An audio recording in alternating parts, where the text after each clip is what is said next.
인사 좀 드리겠습니다. 오늘 3시부터 4시까지 귀농귀촌이란 건축문화 중에서도 내 손으로 만드는 황토흙 구들방이라는 소재를 갖고 강의를 맡게 된 김동하라고 하겠습니다. 만나뵙게 돼서 반갑습니다. 제가 귀농귀촌 박람회에 참석을 한 것도 올해 계속 매년 참석을 하고 있고, 작년에 의해서 올해도 바로 옆에 지금 구들방 모형을 지어서 지금 참여를 하게 됐습니다. 그래서 강의도 매번 하는데 올해 주어진 시간은 오후에 또 1시간이네요. 그래서 1시간 동안 뭘 말씀을 드려야 될까 되게 많이 망설였는데, 그래도 축약해서 선생님들한테 좀 필요한 내용으로 좀 말씀을 드려보도록 하겠습니다. 제가 강의하는 시간이 보통 기본 과정이 2박 3일에서 30시간이고 7박 8일 과정은 거의 한 90시간 정도 됩니다. 그래도 선생님들은 거의 90시간에 걸쳐서 말씀드려야 되는 사항을 딱 1시간에 말씀을 드려야 되거든요.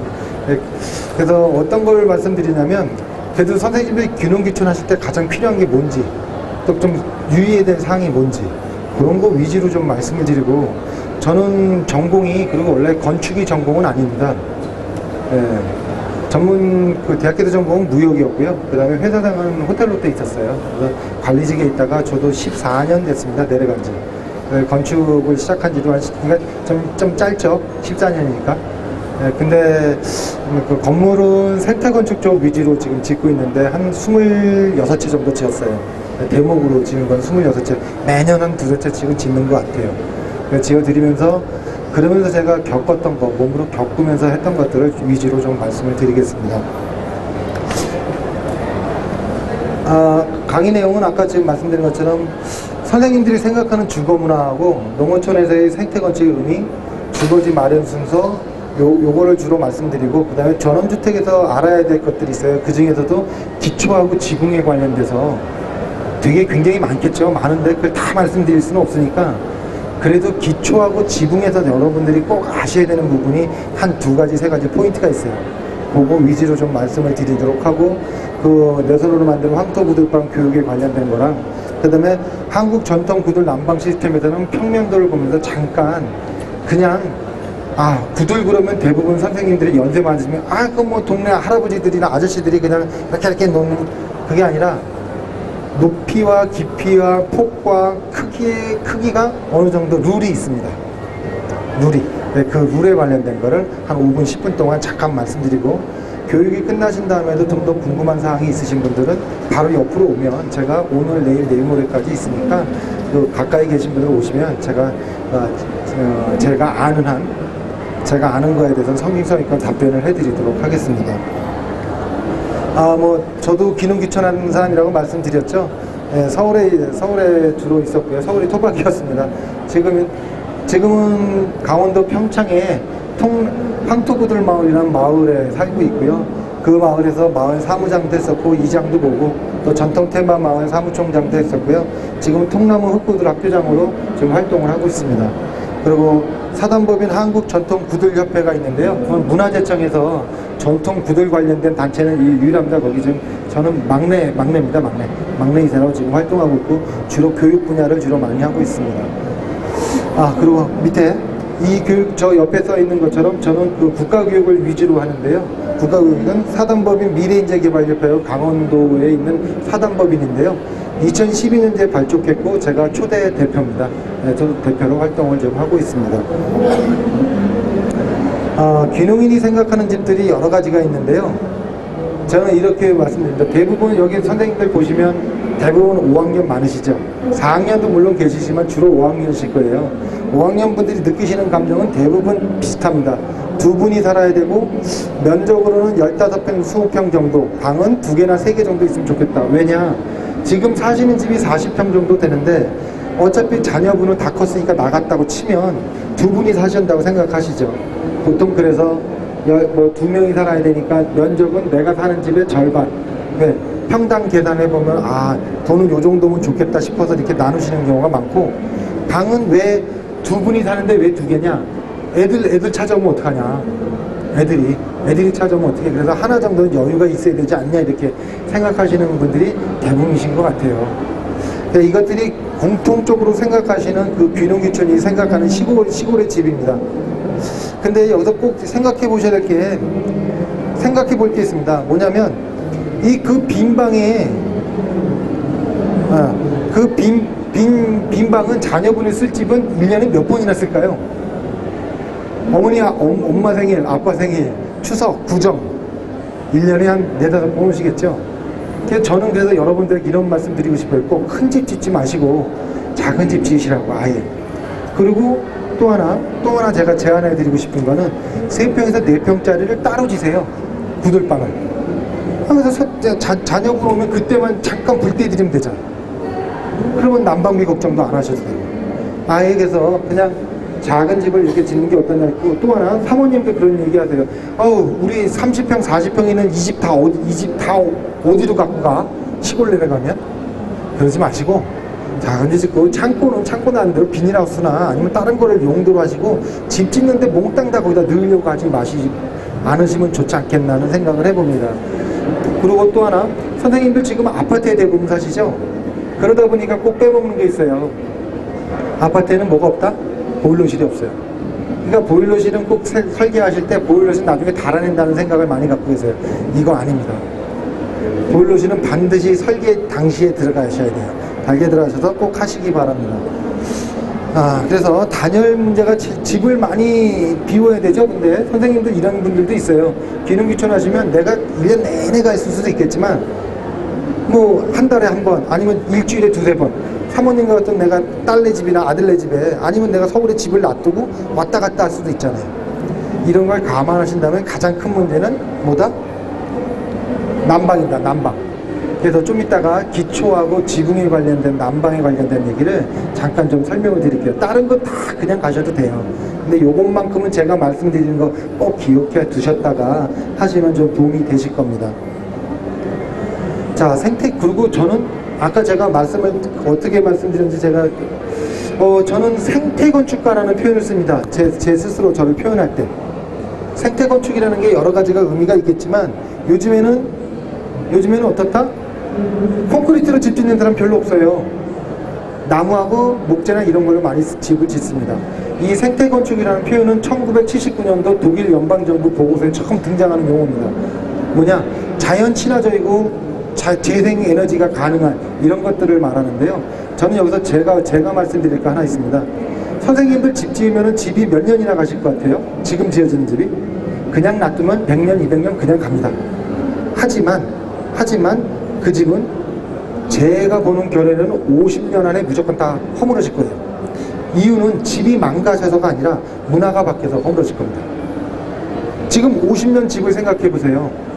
50년 후 창이 에너지를 생산하고 지붕에 올려온 자재가 태양광이나 태양열로 해서 난방 시스템을 돌리게 되는 시대가 올 겁니다.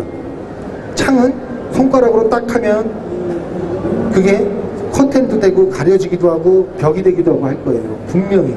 또 하나, 이건 제 상상인데요. 아마 이런 날이 올 것 같습니다. 어떻게? 집을 신축을 지으시면은 분명히 요만한 거나 아니면 좀 더 큰 냉장고만한 거 하나를 들여놓으시게 될 겁니다. 그게 뭐다? 선생님 생전에 에너지원이 되는 게 될 수 있어요. 그래서 시골이나 모든 지역에 아마 전부산대가 사라지는 날이 제가 보기엔 50년 안에 옵니다. 그래서 집이 허물어질 거예요. 그래서 허물어지는데, 그 허물어질 때 그 허물어지는 집들이 또다시 에너지를 가하지 않고 자연으로 돌아갈 수 있는 소재로 집을 지을 수 있다면 정말 친환경적이고 생태적인 집이 아닐까 생각합니다. 그래서 저는 그런 집을 저의 모토로, 저의 철학으로 삼고 건축 일을 지금 건축가로 활동을 하고 있습니다. 또 그런 집을 지으시라고 보내드리고 있고요. 그래서 저한테 교육을 오시면 그런 집을 같이 체험을 하시게 됩니다. 또 하나, 선생님들한테도 지금 연세가 있으시다고 하더라도 내가 근력 좀만 있으시다면 요거 한번 말씀드려보겠습니다. 세상의 모든 것들은 스스로 자기가 살 집은 자기 스스로 짓고 삽니다. 단 인간만 빼고. 강아지나 새나 누가 사람한테 집 지어달라고 그러나요? 자기 집은 자기가 짓고 살지? 사람만 그렇지 않죠? 물론 어폐가 있다는 거 압니다. 우리가 어떻게 아파트를 혼자 짓습니까? 말도 안 되죠. 하지만 한번 태어나서 내 가족이 살 집을 내 따뜻한 구들방 하나 정도 내 손으로 만들어보는 이런 컨셉도 괜찮지 않을까 싶습니다. 선생님들 그래서 한 번쯤은 도전해 보시라고 말씀드리고 싶습니다. 자, 그 다음에 아파트가 아닌 전원생활에서 꼭 아셔야 될 게 있는데요. 요 사진 속의 요 집이 제가 사는 집입니다. 어느 집이냐고요? 예, 5채 다입니다. 요거는 제가 제 집에서 쓰는 집이고, 요건 장인 장모하고 처형이 쓰던 거고, 여긴 저희 아버지, 요건 제 다실이고, 요게 사랑채 하나입니다. 많이 졌죠? 정말 후회하고 있습니다. 선생님들은 저처럼 이렇게 짓지 마시기 바랍니다. 저도 영원할 줄 알았어요. 근데 조카 둘 다 커가지고 지금 바로 옆에 직장생활 서울로 다 올라갔고, 제 딸도 고등학교 졸업해서 이제 서울로 갔어요. 집이 비어서 지금은 그래서 어떻게 하느냐, 아랫집하고 이 집은 교육장 숙박동으로 쓰고요, 요건 교육장으로 쓰고 있습니다. 예, 선생님들, 그래서 자, 이 눈 속의 전경을 보시니까 참 이쁘죠? 이쁜 건 한순간입니다. 눈이 저렇게 많다는 얘기는 춥다. 그래서 여러분들, 선생님들 꼭 기억하실 게, 아파트가 아닌 전원주택에서는 꼭 상수도하고 하수도, 분상수도랑 마을상도 관정 있는 일을 꼭 알아보시고, 참 이렇게 알아보시는 것도 좋겠고요. 선생님들 혹시 하수도가 온다는 얘기 아시나요? 서울에서는 있을 수 없는 일이지만 시골에는 많습니다. 하수도가 얼어요. 그래서 어느 날 물이 안 내려가 보면 하수도가 얼어요. 정화조에서 나온 게, 이런 것들도 꼭 기억하셔서 내가 건물을 질 때 이런 것들을 유의해야 된다는 걸 꼭 기억하시기 바랍니다. 그 다음에 유지관리입니다. 아파트에서는 그냥 아파트 전체적으로 관리하니까 비용이 얼마 나오는지 모르지만, 실제로 막상 시골을 가시면 정말로 유지비가 장난 아닙니다. 근데 시골에서 LNG가 있나요? LNG 없어요. 대부분 기름이나 화목보일러나 아니면 심야보일러나. 근데 심야는 지금 심야보일러는 사라진 거 아시죠? 더 이상 저게 안 돼요. 기존에 계약에 있는 것들을 갱신하거나 다른 데로 가져가는 건 되지만 다른 건 안 돼요. 그래서 이런 것들을 꼭 염두에 두셨으면 좋겠고, 아직까지 태양열 지열 화목보일러 그 에너지 효과가 크지 않아요. 특히 지열 같은 경우는 지금 얼마를 넣어야 되죠? 태양광으로 하는 거 있잖아요. 그거 태양광, 태양열, 지열, 자기 자부담이 얼마다? 700~800에서 1000만원 정도 돼요. 근데 한 달에 만약에 30~40만원씩 그 겨울철에 30~40만원 난방비를 쓴다 치면, 여름철 빼고 1년에 그러면 얼마나 들까요? 뭐 그래도 한 돈 100만원을 쏜다 치면, 돈 100만원 친다 치면은 1000만원이면 얼마? 10년치를 선납하는 거죠. 아직 타산이 안 맞는다는 얘기예요. 타산이. 그러니까 이런 부분도 있다는 거를 기억하시고, 난방비가 굉장히 많이 들어가니까 이런 부분을 꼭 고려해서, 그러면 뭐에 신경을 써야 된다? 좀 이따 말씀드린 단열에 신경을 쓰셔서 집을 거주지를 마련하시길 바랍니다. 자, 그 다음에 주거지를 마련하는 순서에 대한 말씀을 좀 드려보도록 하겠습니다. 선생님들 이렇게 표현하세요. 선생님들 먼저 제가 땅 마련하셨어요? 그러면 땅 아직 마련 안 했는데, 아니면 나는 몇 평짜리 샀으면 좋겠고, 그냥 그렇게 얘기하세요. 근데 제가 거꾸로 이런 말씀 드려볼까요? 선생님, 그 집이라는 게요, 어떤 집은 상시 주거지예요. 선생님이 내려가셨는데 항상 계실 수도 있고, 아니면 왔다 갔다 할 수도 있고, 아니면 난 나가서 내가 요리를 잘하기 때문에 음식점을 부업을 해볼 수도 있는 거고, 어떤 분은 나도 펜션 같은 거 해서, 나는 친구들도 많이 찾아오고 손님이 많으니까 펜션으로 사랑채를 한두 개 좀 지어야 되겠다, 이런 생각을 갖고 있는 분이 있어요. 그러면 그 지어야 되는 집의 용도나 모양이나 크기가 다 틀리죠. 거기에 맞게 내 터를 잡아야 되는 거예요. 그냥 잡는 게 아니라, 땅 봐서 물 좋고 산 좋고 하니까 이것도 좋고, 저기 가니까 이거는 이래서 좋고, 그게 아니라 내 목적과 부합된 땅을 찾으시는 게 첫 번째입니다. 그래서 선생님들 사업 구상하시면 제일 먼저 하는 게 뭐죠? 목적과 목표가 뚜렷해야 되죠. 마찬가지입니다. 귀농귀촌할 때 주거지를 마련하실 때도 그걸 먼저 하셔야 돼요. 내가 앞으로 2~3년 정도는 그래도 주말만 가본다든지, 아니면 봄부터 가을까지만 가고 겨울엔 추우니까 내가 다시 와 있는다든지, 이런 거를 염두에 두시고, 나는 몸이 아파서 아무것도 못해, 그리고 너무 딴 사람이랑 어울리는 것도 좀 못하니까, 그러면 좀 조용한 데를 찾아야 돼요. 마을 한복판으로 들어가면 안 되고. 그러니까 이런 것들을 염두에 두시고, 내가 작물을 하고 싶다, 그럼 작물이 친환경을 할 건지 아니면 관행농을 할 건지를 아셔야 돼요. 제가 아까 말씀드렸죠, 제 소개했죠. 저는 동네 이 젊은 놈이, 그것도 귀농귀촌한 사람이 이장을 받습니다. 저희 동네는 몇 프로다? 거의 8, 90%가 문호경이에요. 문호경 인증받은 데요. 근데 그 마을 한복판에 들어가 관행농을 하겠다 그러면 그거 살겠어요? 난리 나죠. 나는 관행농을 했는데 우리 동네에 들어왔는데 약을 하나도 안 치는데 어떡하냐. 이게 뒤바뀌어 버리면 안 되는 거예요. 그러니까 자기가 먼저 하셔야 될 부분들을 먼저 잘 고려를 하신 다음에 그거를 딱 메모리를 하셔서 적어서 아, 난 이런 집을 찾아야겠다는 거를 기억을 하셔야 된다. 이게 순서입니다. 그래 놓고 가도면을 그래요. 그냥 A4 용지나 종이에다가 나는 요 집, 요런 집, 요런 집, 요런 집이 필요해. 그러면 그 집을 이렇게 보면 땅이 몇 평이 필요한지가 나오겠죠. 나란히 놔야 되는지 아니면 복초서 놔야 되는지를 보면 땅이 크기가 나옵니다. 그리고 땅을 보러 다니셔야 되는 거예요. 그러고 나서 땅을 보러 가서 이 땅이 나하고 맞는지를 보고 사셔야 되는 겁니다. 그냥 가는 게 아니라. 제 말을 꼭 기억하셨다가 주거지를 마련하는 순서가 이렇다는 것을 말씀을 드립니다.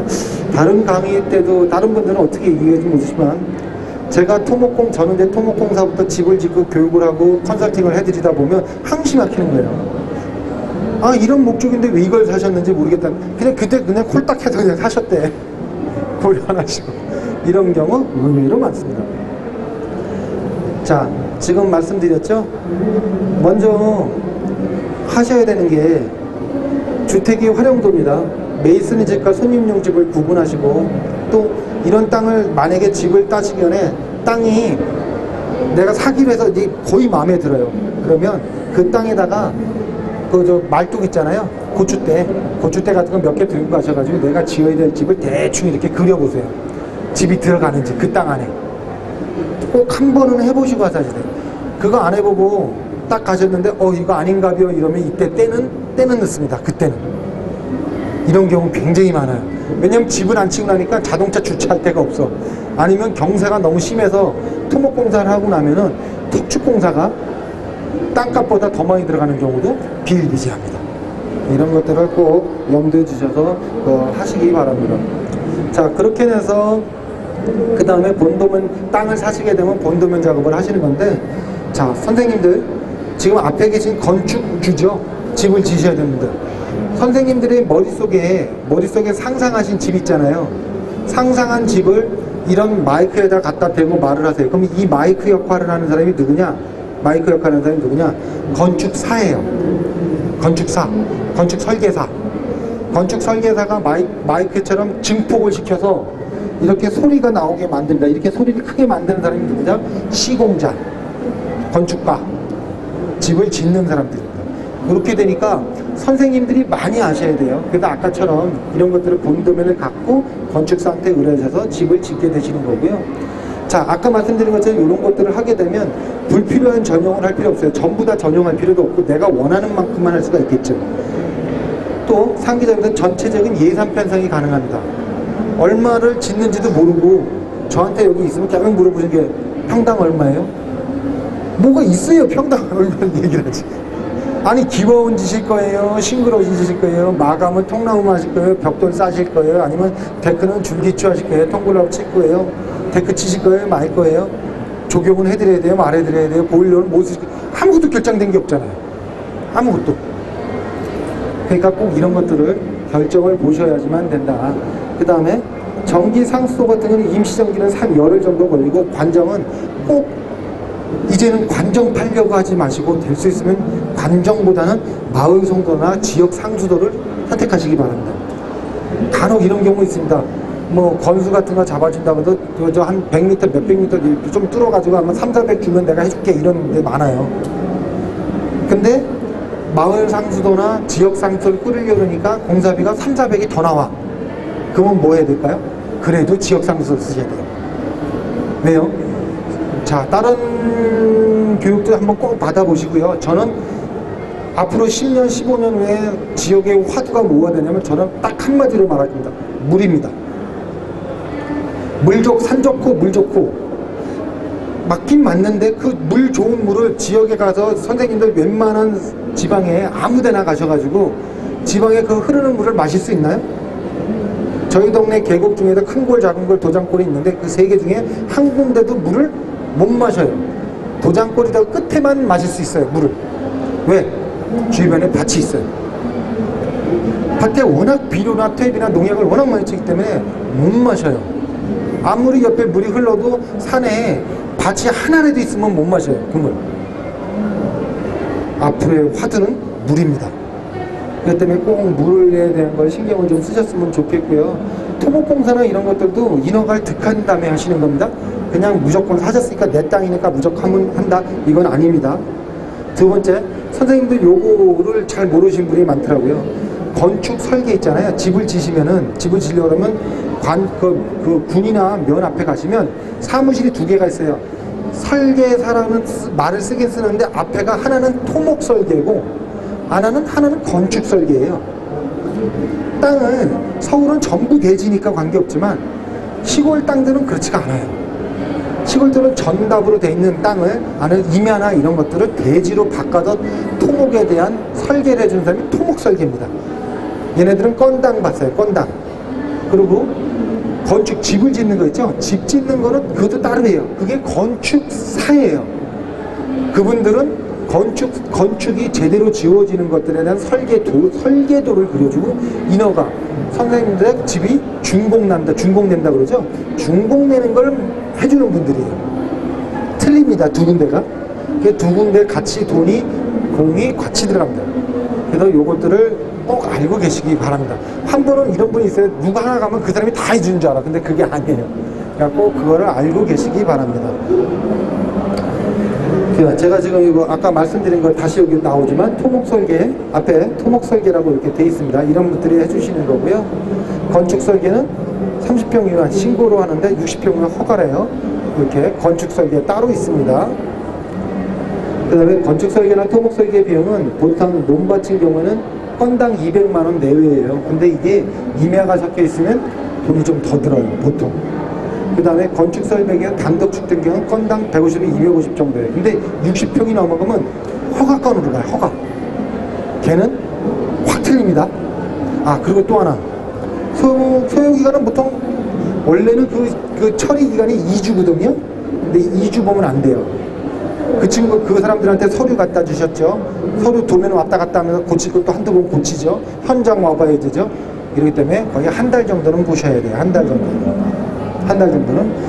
아, 그리고 건축사 선생님들 여기 혹시 계실지 모르겠는데, 이거는 제가 이런 말씀 드릴게요. 선생님들, 여기 건축사한테 한 200만 원을 주면 이분들이 사모님이 가셔가지고, 아, 내가 이 집 그려줘요. 나는 방 하나짜리 하고 뭐 부엌 있고 막 이렇게 설명하잖아요. 그러면 그분이 밤새 3박 4일을 고민해서 설계 도면을 그려오는 게 아니다.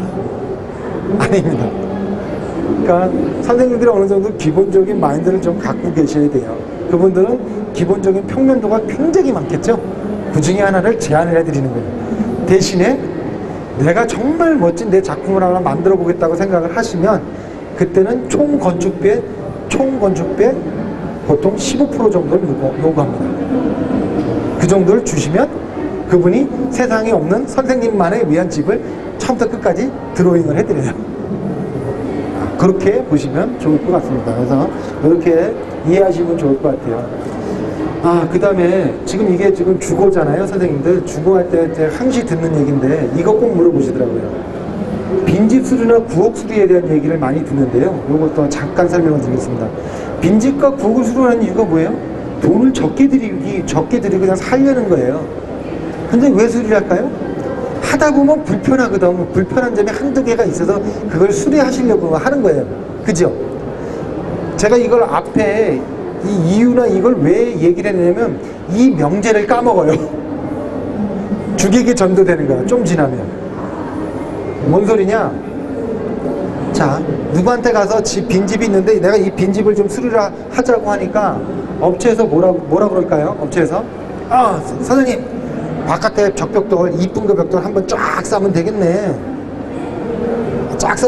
아유, 조용히 슬래트네. 슬래트 걷어내고 그냥 철판 기호 하나 싹 그냥 간단하게 얹죠. 뭐 이렇게 얘기를 해요.